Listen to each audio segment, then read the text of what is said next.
नमस्कार, मैं डॉक्टर सीमा Sharma S Sanskrit classes में आपका स्वागत करती हूँ। केशव मिश्र द्वारा रचित तर्क भाषा करने जा रहे हैं। तो सबसे पहले केशव मिश्र क्या कहते हैं कि मनुष्य बिना किसी कार्य में प्रवृत्त तभी होता है जब कोई न कोई उसका प्रयोजन होता है। यानी प्रयोजन आदि का विचार किए बिना मनुष्य किसी भी कार्य में प्रवृत्त नहीं होना चाहता। इसी प्रकार केशव मिश्र ग्रंथ के आरंभ में तर्क भाषा नामक ग्रंथ का प्रयोजन आदि बतलाते हैं। तो केशव मिश्र तर्क भाषा के आरंभ में ग्रंथ का प्रयोजन क्या बताते हैं कि बालो अपि यो न्याय नये प्रवेशम अल्पेन वांछति अलसा श्रुतेन संक्षिप्त युक्ति अन्वित तर्क भाषा प्रकाशते तस्य कृते मया ईशा। तो केशव मिश्र क्या कहते हैं कि जो आलसी बालक मानो अपने थोड़े से परिश्रम से अध्ययन के द्वारा न्याय नए प्रवेशम न्याय के सिद्धांतों में प्रवेश करना चाहता है, तस्य कृते उसके लिए संक्षिप्त युक्तियों से युक्त, तस्य कृते मैंने कि उस व्यक्ति के लिए संक्षिप्त युक्तियों से युक्त तर्क भाषा मया प्रकाश्यते, एषा तर्क भाषा मया प्रकाश्यते, ये तर्क भाषा क्या है, मेरे द्वारा प्रकाशित की जा रही है। तो यानी जो आलसी बालक अपने अल्प परिश्रम से अध्ययन के द्वारा न्याय के सिद्धांतों में प्रवेश करना चाहता है, उसके लिए मानो संक्षिप्त युक्तियों से युक्त यह तर्क भाषा केशव मिश्र यानी मेरे द्वारा क्या है, प्रकाशित की जा रही है, ऐसा केशव मिश्र जी कहते हैं। तो यहाँ पर जो आलस्य शब्द है यानी परिश्रम से बचने वाला, यानी बालय मैंने कि अज्ञे यानी प्रमाण आदि के ज्ञान से रहित व्यक्ति, यानी जो व्याकरण आदि का अवश्य ज्ञान रखता है परंतु प्रमाण आदि के ज्ञान से शून्य है, किंतु उन पदार्थों का ज्ञान का क्या रखता है, सामर्थ्य रखता है, उसे यहाँ पर क्या कहा गया है, बालक कहा गया है। और न्याय शब्द का यहाँ पर अर्थ क्या है कि परमाणु द्वारा पदार्थों की परीक्षा करना। तो न्याय शास्त्र के सिद्धांतों में प्रवेश कराना इस ग्रंथ का क्या है, प्रयोजन है। यानी न्याय शास्त्र के जो सिद्धांत हैं उनमें प्रवेश कराना इस ग्रंथ का क्या है, प्रयोजन है। अतः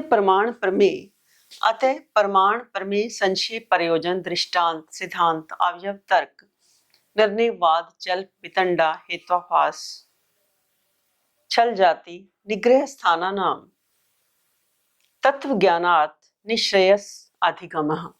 तो इन 16 पदार्थों के तत्व ज्ञान से क्या होती है, मोक्ष की प्राप्ति होती है। तो यहाँ प्रमाण से लेकर निग्रह स्थान तक क्या है, 16 शब्दों का द्वंद्व समास है। इन 16 पदार्थों के स्वरूप का ज्ञान क्या कहलाता है, तत्व ज्ञान कहलाता है। इन 16 पदार्थों के स्वरूप का ज्ञान तत्व ज्ञान कहलाता है। तत्व ज्ञान शब्द का अर्थ है सम्यक ज्ञान। यहाँ पर अधिगम शब्द का अर्थ है प्राप्ति, अर्थात प्रमाण आदि के सम्यक ज्ञान से मोक्ष की प्राप्ति होती है। तो यहाँ पर तत्व ज्ञान जो शब्द है उसका अर्थ क्या है, सम्यक ज्ञान। तत्व ज्ञान का जो शब्द है इसका अर्थ है सम्यक ज्ञान। और अधिगम शब्द का अर्थ क्या है, प्राप्ति, तथा निश्रेयस मैंने मोक्ष। इन 16 पदार्थों के तत्व ज्ञान से मोक्ष की प्राप्ति होती है। और तत्व ज्ञान शब्द का अर्थ है सम्यक ज्ञान और अधिगम शब्द का अर्थ है प्राप्ति, अर्थात प्रमाण आदि के सम्यक ज्ञान से मोक्ष की प्राप्ति होती है। तो प्रमाण आदि का तत्व ज्ञान यानी अर्थात सम्यक ज्ञान तब तक नहीं हो सकता जब तक इनके उद्देश्य लक्षण तथा परीक्षा नहीं की जा सकती। यानी इन 16 पदार्थों का ज्ञान प्राप्त करने के लिए हमें किन की चीजों का ज्ञान होना आवश्यक है कि जब तक हम उद्देश्य लक्षण तथा परीक्षा, पहला उद्देश्य लक्षण और परीक्षा। तो प्रमाण आदि का तत्व ज्ञान यानी सम्यक ज्ञान तब तक नहीं हो सकता जब तक इनके उद्देश्य लक्षण तथा परीक्षा नहीं की जाती। जैसा कि न्याय भाष्य के कर्ता वात्सायन ने कहा है, त्रिविधा च अस्य शास्त्रस्य प्रवृत्ति उद्देश्यो लक्षणम परीक्षा च इति। त्रिविधा च अस्य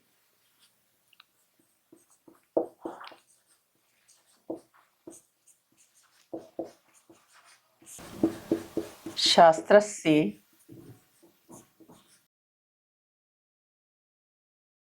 प्रवृत्ति उद्देश्यों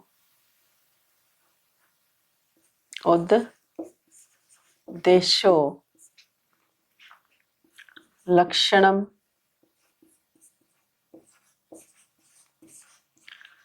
परीक्षा चैति।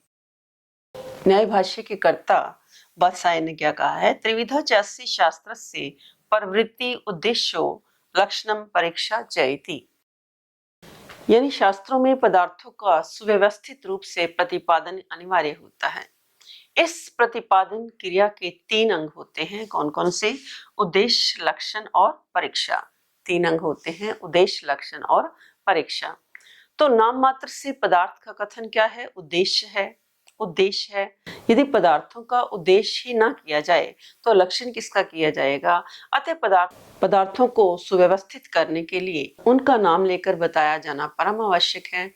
पुनः नाम मात्र में पदार्थ का कथन करने के पश्चात यदि उसका लक्षण ना किया जाए, यानी स्वरूप ना बताया जाए, तो उस पदार्थ का ज्ञान ना हो सकेगा। अतः लक्षण भी अनिवार्य है और लक्षण के बाद परीक्षा करना भी अनिवार्य है। अतः तत्व ज्ञान के लिए उद्देश्य, लक्षण और परीक्षा, ये 3 अंग क्या हैं? स्वीकार किए गए हैं, माने गए हैं। उद्देश्य का लक्षण क्या देते हैं? उद्देश्य की परिभाषा क्या देते हैं?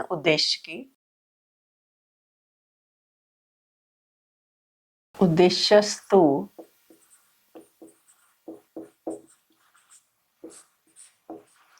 नाम मात्रेन वस्तु संकीर्तनम।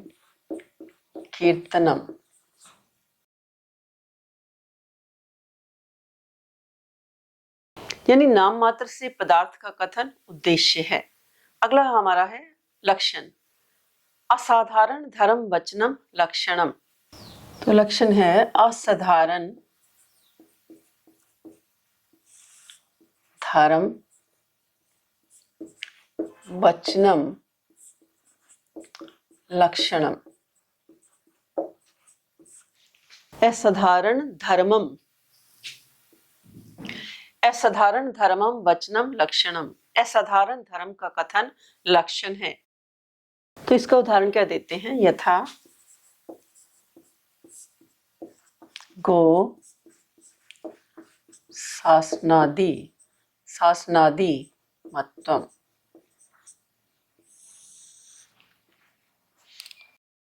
यानी गल कंबल आदि वाली गाय होना गो का लक्षण है। तो यहाँ पर असाधारण धर्मम वचनम लक्षणम। तो यहाँ पर असाधारण धर्म का अभिप्राय है कि विशेष धर्म जो कहाँ रहता है? केवल लक्ष्य में रहता है, लक्ष्य से भिन्न नहीं रहता। यानी असाधारण धर्म का यहाँ पर क्या अभिप्राय है? विशेष धर्म जो कहाँ रहता है? लक्ष्य में रहता है,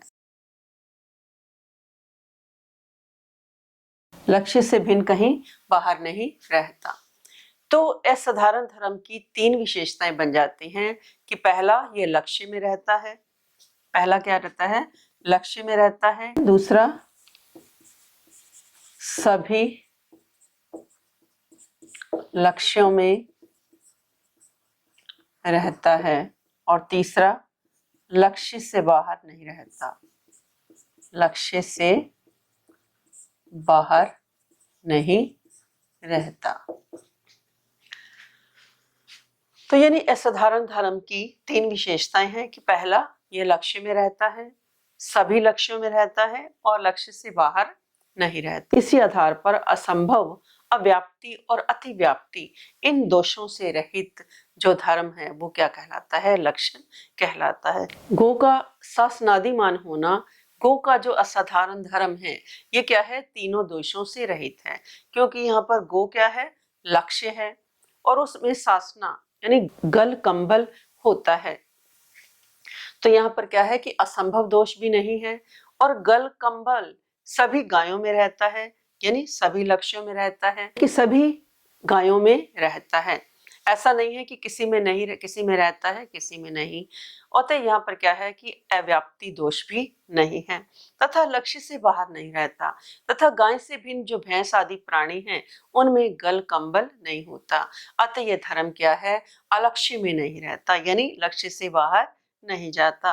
तो यहाँ पर क्या है कि लक्ष्य से बाहर ना रहने से यहाँ पर अतिव्याप्ति दोष भी नहीं हो सकता। अतः सस्नादि मत्वम धर्म जो है असंभव, अव्याप्ति और अतिव्याप्ति इन तीनों दोषों से क्या है, रहित है।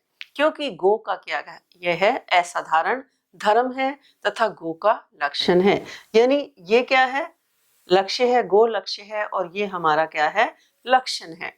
तत्व ज्ञान के लिए 3 अंगों की आवश्यकता होती है, उद्देश्य, लक्षण और परीक्षा। तो तीसरा है परीक्षा। तो लक्षितस्य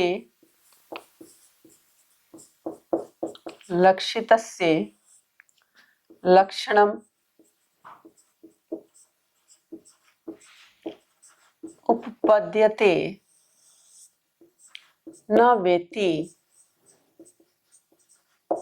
विचारः परीक्षा।